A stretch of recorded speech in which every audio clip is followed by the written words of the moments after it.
Hello mga katumbok, welcome back po sa Katumbok Tips and Tricks. Yan. So ito mga katumbok, tuturuan ko kayo kung paano maging magulang sa laban. Para hindi ka nahaharang lagi, ikaw na yung mga harang.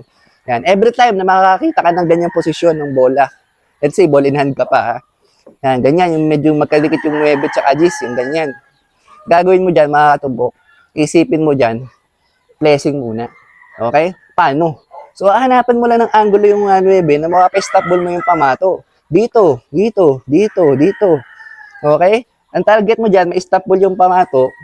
Tapos yung 9, iikot para cover sa G's automatic. Yung mga ganyang posisyon, mga katumbok, pag ikaw na yung nasa mesa at ball in hand ka, panalo ka na dyan. Basta alam mo yung gagawin. Ayan o.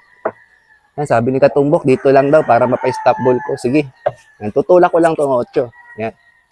Tulak mo lang. Babaw. Yun. Perfect yan. Kesa ubusin mo yan mga katumbok, sa mga professional, gagawan talaga nila yung paraan yan. Pero sa mga mature beginners ka pa lang, panalo ka na dyan. Basta marunong ka tumira ng ilalim. Sa ilalim lang yan, stop ball lang ang tira dyan. No? Tingnan, cover na yan sa G's. Iikot yung 9 dyan eh.